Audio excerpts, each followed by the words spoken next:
Hey guys, Assalamu alaikum. My name is Minhaj and welcome to my new vlog. Guys, আজকে আমি চলে এসেছি সেই 43 বছরের পুরনো বট গাছের পার্ট 2 নিয়ে। তো আমরা সেদিন কোনো একটা কারণ দেখিয়েছিলাম না, সেই কারণটা আমি বলছি না। তো আমরা এখন আছি ওরিলিং বাসধারে। তো আমরা এখন এখান থেকে যাব আমাদের সেই 43 বছরের পুরনো বট গাছের কাছে। চলুন যাই। এদিক দিয়ে যেতে হবে, এদিকে কিন্তু পুরো একটা বাসধার। তো এর ভিতর দিয়ে আমরা যাবো এখন। হ্যাঁ, অনেক বাড়িও আছে, চলুন আগাই।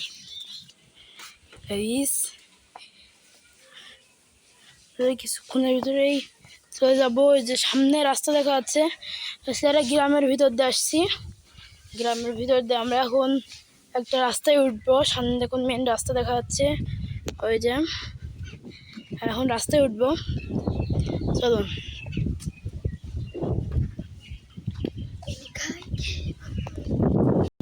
আমরা এখন যে রাস্তাতে হাঁটা শুরু করব, এদিক দিয়ে যে কিন্তু আরো অনেক দূরে। এই যে এখানে একটা আছে গোলাম রসুল এন্টারপ্রাইজ, আগাবো। সামনে আমাদের কিছু সাথী আছে, যারা এই যে সাইডে ভ্যানের সাইডে তারা আমাদের সাথী, তারা আমাদের সাথে যাচ্ছে। চলুন আগাই।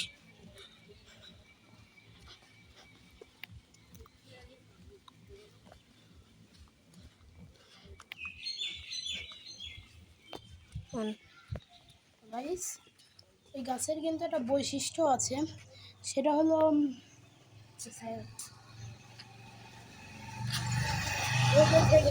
আমার অবস্থাই খারাপ হয়ে যাচ্ছে।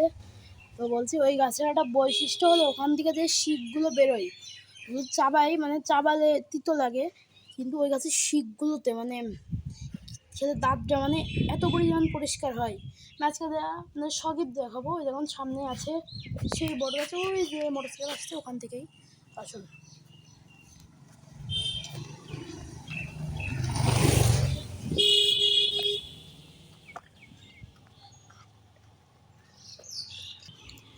ওই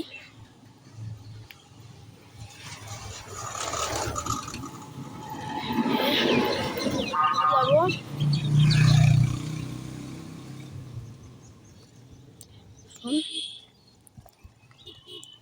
সামনে আমাদের সাথীরা প্রায় পৌঁছেই গেছে। গাছগুলো মানে একটু একটু দেখা যাচ্ছে কিনা আমি দেখি জুম করে। না, গাছটা এখনও দেখা যাচ্ছে না, কারণ গাছটা একটু ভিতরের দিকেই হবে। আপনারা বলছেন রাস্তার পাশে, তাও ভয়ানক কেন? রাত হলে যে মাটির রাস্তা, আরে ওর এক পাশে যে ভাষা, এক পাশে বট গাছ, ওর মাঝখান দিয়ে যেতে গেলে অবস্থা আপনার কেমন হবে আপনি ভাবুন। যে রাস্তার পাশে বট গাছ হলে ভয় পাবো না? হ্যাঁ, চলুন।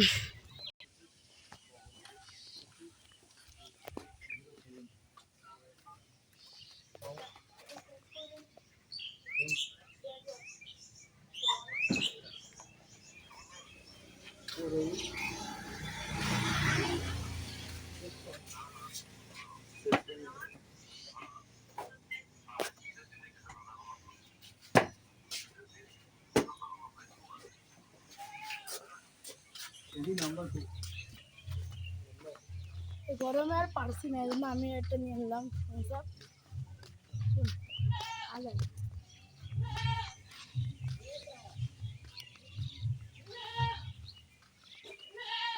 ঝাঁকিয়ে ফুল তো আমার খুব ভালো লাগে, ঝাঁকিয়ে ফুল। হ্যাঁ,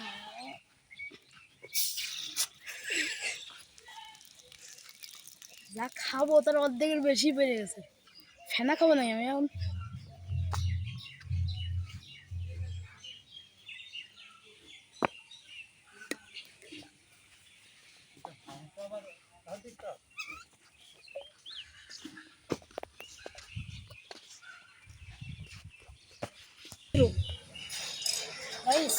আমাদের এখানে এই জায়গায় বক্স হচ্ছে, তো বক্স হওয়ার জন্য আর কি মানে শব্দগুলো কম শোনা যাচ্ছে। তো এই হচ্ছে আমাদের সেই বট গাছ। তো বট গাছ কি আপনারা দেখতে চান? 3, 2, 1 অ্যান্ড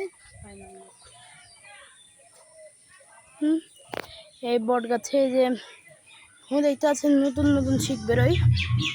তো এটা কম করে কয় বছর পুরনো হবে? 43 বছর পুরনো হয়ে যাবে না? দাঁতগুলো হালকা পরিষ্কার হয়, শক্ত হয়ে গেছে, তাই নরম শিকগুলো কিছু ফেলবো। কালকে রাত্রে আমদানি দেখুন, খেতে যদিও তিতা লাগে।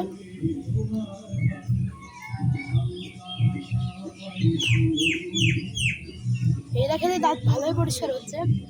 তো এই গাছটা অবস্থিত হলো আমাদের কুষ্টিয়া মিরপুর জেলার বালিয়াশিয়া গ্রামে। তো আপনারা যারা আসতে চান তারা অবশ্যই ডিসক্রিপশনে নাম্বার কল করবেন।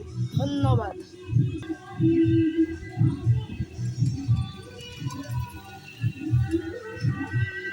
আপনারা যারা এরকম নতুন নতুন ভিডিও পাচ্ছেন তারা অবশ্যই লাইক অ্যান্ড সাবস্ক্রাইব করে দেবেন এবং পাশে থাকা বেল আইকনটি অন করে দেবেন যাতে আমার এই ভিডিওগুলো আপনার কাছে তাড়াতাড়ি পৌঁছে যায়। ধন্যবাদ।